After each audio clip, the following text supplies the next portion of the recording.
Hello and नमस्कार friends, मैं संतोष कुमार पटेल और आप देख रहे हैं टेक्नो प्लस सिटी चैनल।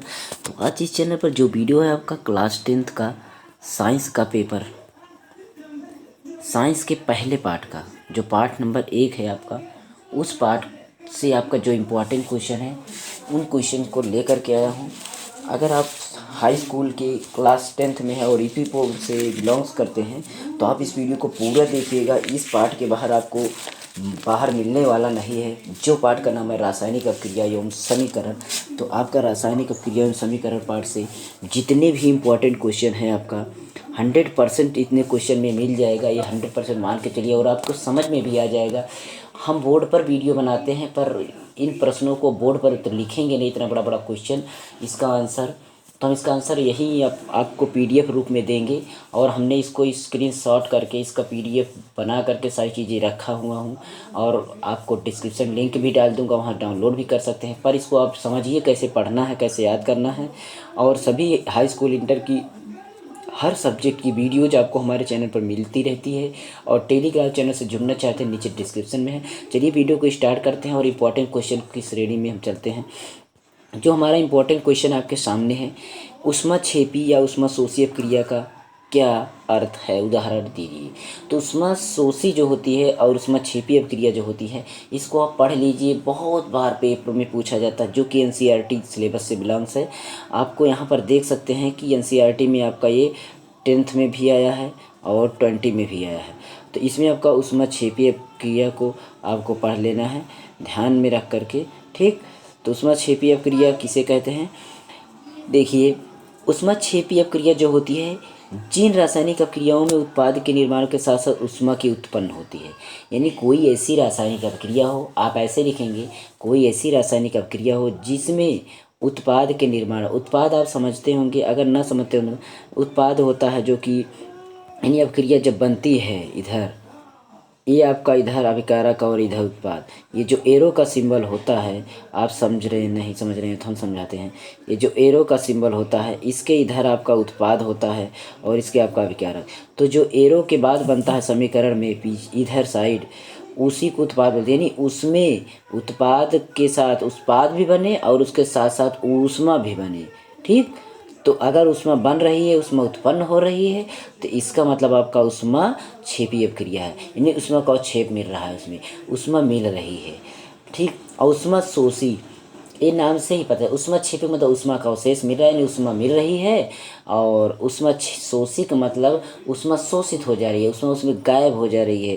उसमें कहने का मतलब आगे उत्पाद जो होता है उसमें ऊष्मा नहीं है, यहाँ ही सब क्रिया। ऊष्माशोषी का क्रिया का मतलब होता है कि उसमें आपका ऊष्मा अवशोषित हो जाती है, ऊष्मा उधर नहीं रहती है, ध्यान में रखना है।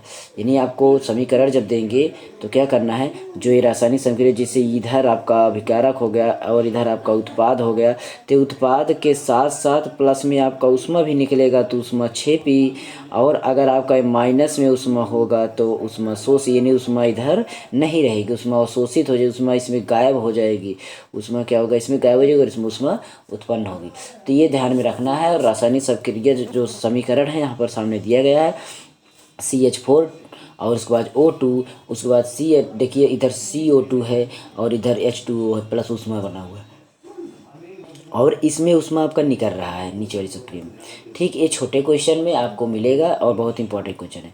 आपका अगला प्रश्न है संक्षारण और विकृत ग्रंथि का, जो कि बहुत इंपॉर्टेंट क्वेश्चन है, बार बार आता है आपकी पेपर में। इसको जरूर याद कर लीजिएगा। याद करने के लिए मैं बार बार इसको बोल रहा हूँ, कैसे याद करना है मैं दिखा देता हूँ।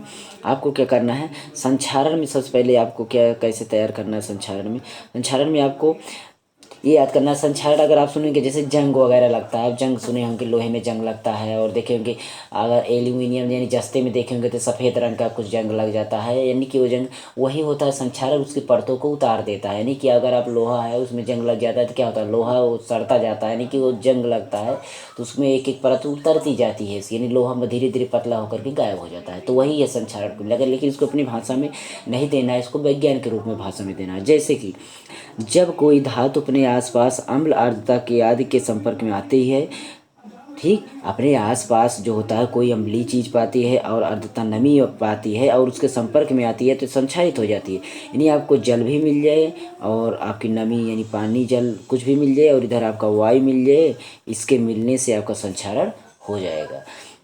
चांदी के ऊपर काली परत और तांबे के ऊपर हरी परत चढ़ना संक्षारण के प्रमुख उदाहरण।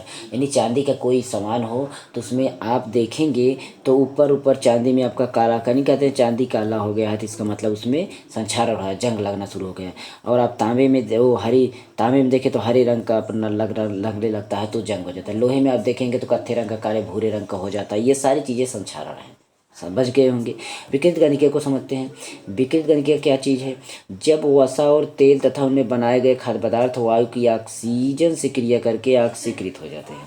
ठीक, अब इसमें ये ध्यान में रखना है कि जब मतलब कोई वसा और तेल वाली चीज़ें हम जब बनाते हैं और बना के उसको खाद्य पदार्थ को रख देते हैं तो क्या होता है, वायु वो जो होता है वायु की जो ऑक्सीजन होती है, वायु में जो हमारी ऑक्सीजन होती है उससे क्रिया करके वो ऑक्सीकृत हो, यानी हमारी ऑक्सीजन से वो क्रिया कर लेता है। वो भोजन जो बनाया रखता है, जो खाद्य पदार्थ बना कर रखते हैं उसको हम वो ऑक्सीजन से ऑक्सीकृत हो जाता है और एक विशेष प्रकार की उसमें गंध आने लगती है और यही स्वाद भी मतलब उसका स्वाद भी खराब हो जाता है। इस प्रक्रिया को हम विकृत गंधिका कहते हैं। अचार मुरब्बा खुली वायु में रखने से खराब हो जाना विकृत, यानी अचार का मुरब्बा वगैरह बना कहते हैं खुला करके मत छोड़ो, नहीं तो इसमें क्या होगा, ये गंध आने लगेगा और ये अच्छा नहीं लगेगा। तो यही विकृत गंध क्या है, यानी हम कोई तेलही चीज़ें वसी चीज़ें जो बनाते हैं, जो वसा वाली चीज़ तेल वाली चीज़ बनाते हैं, अगर उसको हम रख देते हैं और वायु इसमें मिल जाता है, हवा उसमें खुला छोड़ देते हैं तो वायु ऑक्सीजन मिल करके वायु का जो ऑक्सीजन होता है वो ऑक्सीकृत कर देता है और हमें गंध आने लगती है। तो यही प्रक्रिया जो होती है विकृत गंध कहलाती है। 100% समझ में आ गया होगा। अगला प्रश्न देखते हैं, इसमें ऑक्सीकरण अपक्रिया को उदाहरण सही समझाइए। जो ऑक्सीकृत अपक्रिया है सामने आपके, ऑक्सीकृत अपक्रिया, ऑक्सीकरण अपक्रिया, ये सारी चीज़ें जो भी अपक्रिया है नहीं, ऑक्सीकरण अपक्रिया को क्या कहते हैं, इसके रासायनिक समीकरण बताइए या टिप्पणी लिखिए या योग अपक्रिया। अब हम समझते हैं योग अपक्रिया या ऑक्सीकरण अपक्रिया सेम वही अपक्रिया है।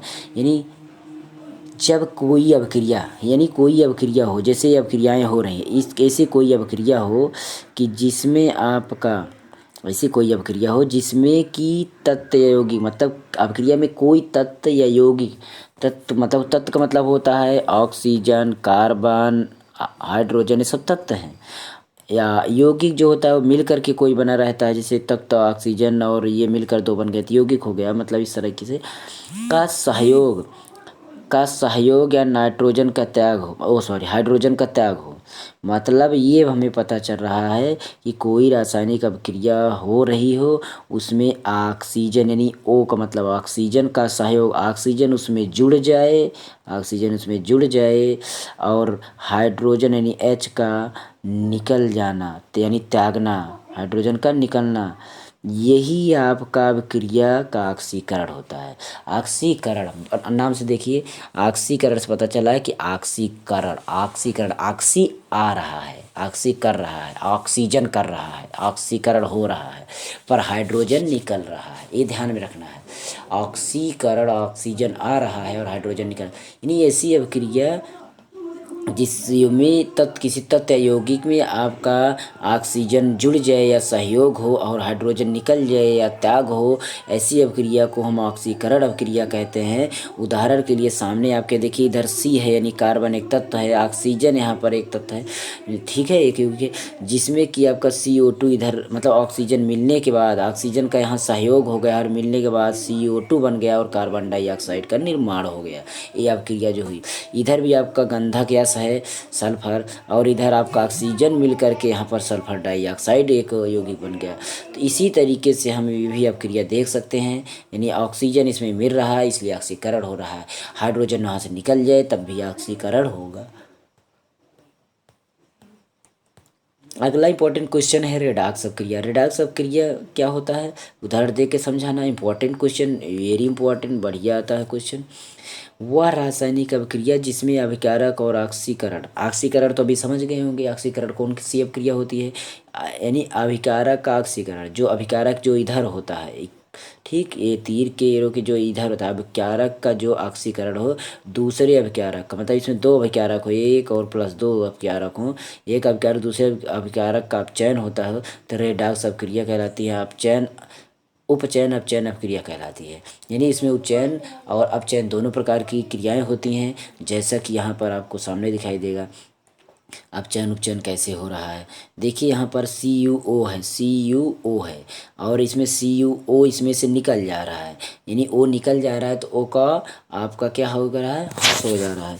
तो यहाँ पर O का कमी हो जा रही है। O इसमें CO जो कापर ऑक्साइड था, इसमें से O निकल गया, और यहाँ O निकल करके केवल कापर हो गया, तो ये ह्रास हो रहा है। इधर हाइड्रोजन है, हाइड्रोजन इधर जाके जल में जुड़ गया है, यानी हाइड्रोजन इसमें ऑक्सीजन इसमें से निकल रहा है, इसमें ऑक्सीजन की प्राप्ति, इसमें ऑक्सीजन मिल जा रहा है। तो यानी एक तरफ ऑक्सीजन निकल जाए और एक तरफ उसमें आधे में आपका ऑक्सीजन जुड़ जाए, तो यही आपका रेडॉक्स अपक्रिया है, यानी हाइड्रोजन के साथ। तो ये सारी चीज़ें देख लीजिएगा, आप समझ लीजिएगा, और उसके बाद अगली प्रश्न को हम तैयार करते हैं। अगला प्रश्न है आपका इंपॉर्टेंट क्वेश्चन, बड़े क्वेश्चन में आता है, आपको ध्यान में रखिएगा। ये क्वेश्चन आप 100% याद कर लीजिए, क्योंकि इसमें पाँच प्रश्न का काम करेगा। ये प्रश्न आपका 5 प्रश्नों का काम करेगा। जैसे कि पहला प्रश्न, मतलब ये पूरा प्रश्न का नाम है रासायनिक अभिक्रिया किसे कहते हैं, रासायनिक अभिक्रिया किसे कहते हैं और कितने प्रकार की होती है, प्रत्येक उदाहरण। यानी रासायनिक अभिक्रिया किसे कहते हैं, प्रश्न नंबर 1, और कितने प्रकार की अभिक्रिया होती है, प्रश्न नंबर 2। ये इसमें 2 प्रश्न शामिल है, लेकिन अगर आप रासायनिक अभिक्रिया, ये प्रश्न तैयार ही हो गया। दूसरा प्रश्न है इसमें कितने प्रकार, यानी 4 प्रकार का अगर होता है, चारों प्रकार को आपको डिटेल में चारों को पढ़ना है। कभी अकेला अकेला ही आ जाता है, एक करके ही आ जाता है। इन दोनों में पहला दूसरा कभी कभी अकेला आ जाता है। प्रतिस्थापन अपक्रिया व संक्षिप्त टिप्पणी लिखिए। देखिए यहीं पर आपको एक क्वेश्चन अकेला ही पूछा गया, प्रतिस्थापन अपक्रिया, यानी अपक्रियाओं के प्रकार में प्रतिस्थापन अपक्रिया एक अपक्रिया है, तो ये पूछ लिया गया। यहाँ पर देखते हैं तो संकलन अपक्रिया पूछ ली गई, यानी तो एक अपक्रिया ये भी है, पूछ ली गई। तो अब अपक्रिया को पूरा पढ़िएगा तो आपको 100% 5 प्रश्नों का या 6 प्रश्नों का उत्तर काम करेगा। रासायनिक अपक्रिया किसे कहते हैं, जब एक या एक से अधिक पदार्थ परस्पर अपक्रिया करके नए पदार्थ बनाते हो तो इसे अपक्रिया को रासायनिक अपक्रिया कहते हैं। यानी एक तत्व आपका यहाँ पर है प्लस एक तत्व आपका यहाँ पर है, और दोनों मिलाकर कोई एक नया तत्व बना देते हैं यौगिक, तो उसे हम रासायनिक अपक्रिया कहते हैं। कोई नया पदार्थ यहाँ बना, इन दोनों के, यानी कार्बन यहाँ है, और यानी कार्बन आपका देखिए यहाँ पर है, एक कार्बन है, इसको हम थोड़ा ऊपर ले लेते हैं। तो हाँ देखिए यहाँ पर आपका कार्बन है और यहाँ पर ऑक्सीजन है, यानी O2 है, और इसको मिला करके आपका CO2 बन गया। तो एक नया प्रकार का पदार्थ है, नया प्रकार की यौगिक बन गया। यही आपका रासायनिक अपक्रिया कहलाता है। कार्बन और ऑक्साइड डाई मिला करके दोनों कार्बन डाइऑक्साइड का तैयार कर दिए, तो ये है आपका रासायनिक अपक्रिया। रासायनिक अपक्रिया आपको पता चल गया होगा कि मतलब कि जब एक हो या एक से अधिक हो, कितने भी पदार्थ हों, परस्पर अपक्रिया करके कोई नए पदार्थ का निर्माण करते हैं, तो रासायनिक अपक्रिया कहलाती है। ध्यान दीजिएगा, उदाहरण के लिए यहाँ पर उदाहरण दिया गया है सामने आपका। यहाँ पर मैग्नीशियम है और हाइड्रोक्लोरिक अम्ल के साथ मिल करके यहाँ पर मैग्नीशियम क्लोराइड का निर्माण कर रही है, और हाइड्रोजन गैस आपका निकल रही है। जब मैग्नीशियम क्लोराइड बनेगा तो इधर से हाइड्रोजन गैस का आपका वाष्पन होगा, निकलेगा। ठीक, तो इस अपक्रिया मैग्नीशियम पूरा पढ़ लेना है, PDF आप नीचे डाउनलोड कर लीजिएगा। अब आते हैं रासायनिक अपक्रिया कितने प्रकार के होते हैं। तो रासायनिक अपक्रिया के प्रकार जो हैं आपका 4 प्रकार का यहाँ पर जो भी दिया जाएगा मुख्य प्रकार से। तो पहला अपक्रिया है संयोजन संकलन अपक्रिया, संयोजन संकलन अपक्रिया। दूसरा नाम है इसका योगात्मक अपक्रिया, यानी जोड़ का अपक्रिया। योग माने जोड़, संयोजन मतलब जोड़, संकलन का मतलब जोड़, यानी तीनों नाम आप जानते रहिएगा। पहला नाम योगात्मक अपक्रिया, पहला नाम कौन सा, पहला नाम योगात्मक अपक्रिया, दूसरा नाम संयोजन अपक्रिया, तीसरा नंबर संकलन अपक्रिया। कोई भी आए उत्तर वही। यानी संयोजन अपक्रिया वह अपक्रिया, इसे यहाँ से पता चल रहा होगा। योगात्मक मतलब योग जुड़ जाए, संयोजन मतलब भी जुड़ जाए, संकलन मतलब भी जुड़ जाए, यानी 2 पदार्थ, इसमें 2 तत्व जुड़ जाए, और जब 2 तत्व जुड़ करके कोई अणु, मतलब मतलब एक ही प्रकार पदार्थ के अणु बनाते हैं तब। यानी जब 2 या 2 से अधिक प्रकार के पदार्थों के अणु परस्पर जुड़कर केवल एक ही पदार्थ के अणु बनाते हैं, तो आपका योगात्मक, यानी इस प्रकार की अपक्रिया, यानी एक हो या 2 हो या 2 से अधिक हो, सभी मिल करके केवल एक ही वैरायटी के आपका मतलब एक ही प्रकार का अणु बनाते हों, तो उसे हम योगात्मक अपक्रिया कहते हैं। उदाहरण के सामने आपका है कि यहाँ पर सोडियम धातु है और ये क्लोरीन के साथ मिल करके आपका सोडियम क्लोराइड बना रहा है, यानी एक ही प्रकार का बना रहा है। तो इस प्रकार से इसका उदाहरण हो गया। और दूसरा है वियोजन अपक्रिया। वियोजन अपक्रिया क्या है, आपका योगात्मक में आपका जुड़ रहा था, योगात्मक में आपका जुड़ रहा था, और वियोजन में आपका निकल लेगा। ठीक अंतर है, इसमें आपका जुड़ेगा और इसमें आपका निकलेगा। वियोजन में पढ़ने से पता चल जाएगा। वियोजन अपक्रिया वह अपक्रिया है जो जिसमें कोई यौगिक या अवयविक तत्वों का छोटे छोटे सरल यौगिक में विभाजित हो जाना, वियोजित हो जाना, यह अपक्रिया ऊष्मा प्रकाश विद्युत द्वारा संपन्न वियोजित अपक्रिया कहलाती है। वियोजन अपक्रिया जो है निकल जाएगा तत्व, यानी पहला प्रकार किसमें है ऊष्मीय वियोजन, ऊष्मीय वियोजन, और दूसरा टाइप आपका इसमें का है विद्युत वियोजन। तो वियोजन को भी आपको पढ़ लेना है, सीधी सीधी बात हम यही बता दिए कि इसमें आपका अलग होता है जिस प्रकार से यहाँ पर है। देखिए योगात्मक आप दोनों तरफ NA है और प्लस Cl है, इसको मिला करके आपका NaCl बन जाएगा, ठीक। लेकिन इसको आप इधर से देखें ना, आप इधर से देखिए, इधर से आपका योगात्मक क्रिया पहली जो क्रिया बताई उसका योगात्मक संकलन और आपका जो संयोजन, ये तीनों क्रिया देखिए इधर ये दोनों को जोड़ दिया।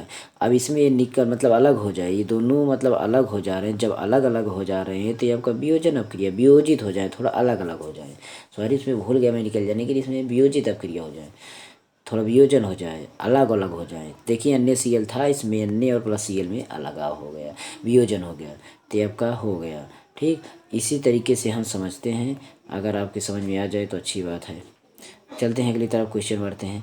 प्रतिस्थापन अपक्रिया का, प्रतिस्थापन अपक्रिया में आपको ऐसे भी समझ, स्थापना, स्थापना मतलब रखिए, विस्थापन या प्रतिस्थापन, यानी एक के स्थान पर कोई दूसरा चीज़ रख दिया जाती है, यही आपका प्रतिस्थापन है, विस्थापन। तो इसमें हमें क्या बताया जा रहा है कि विस्थापन वह रासायनिक क्रिया है जिसमें किसी यौगिक के और किसी एक परमाणु समूलक के स्थान पर कोई दूसरा परमाणु समूह, यानी कोई तत्व है यहाँ पर और कोई तत्व इसके स्थान पर रख दिया गया, तो यही आपका प्रतिस्थापन अपक्रिया हो गई और यही आपका विस्थापन अपक्रिया, ठीक। जैसे कि यहाँ पर सामने आपको दिखाई दे, यहाँ आपका आयरन है और यहाँ पर कॉपर सल्फेट है।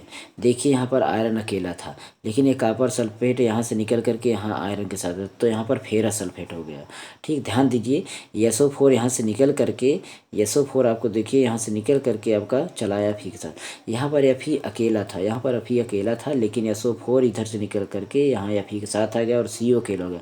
तो यही चीज़ आपका जो है ये आपका, ठीक, ये आपका विस्थापन अपक्रिया यानी प्रतिस्थापन अपक्रिया है। इस तरह मैग्नीशियम को देख सकते हैं। उसके बाद आते हैं उभय प्रतिस्थापन या द्विविस्थापन अपक्रिया।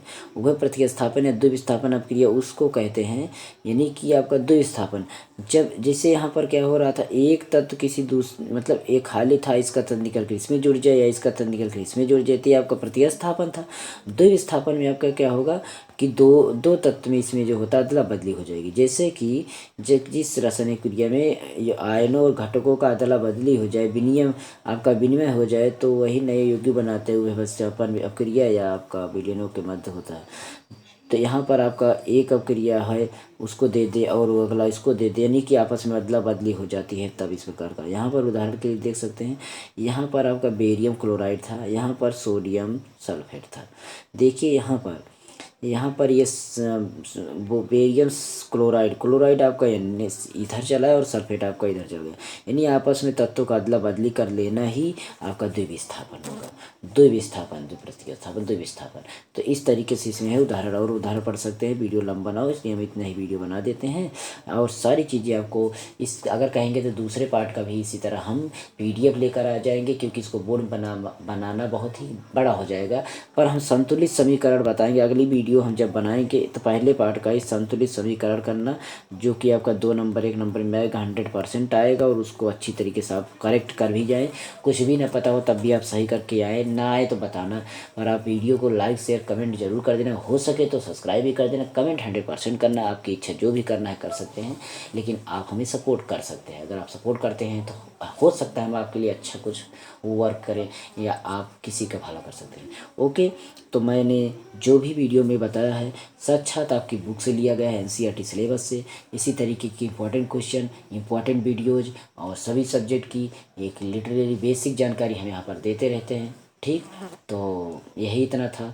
हमारी वीडियो अगर अच्छी लगी हो शेयर ज़रूर और कमेंट जरूर कर देना। ओके, चलते हैं, अगली वीडियो फिर मिलेगी फिजिक्स केमिस्ट्री मैथ्स से रिलेटेड या अदर सब्जेक्ट से रिलेटेड। तो नमस्कार एंड जय हिंद।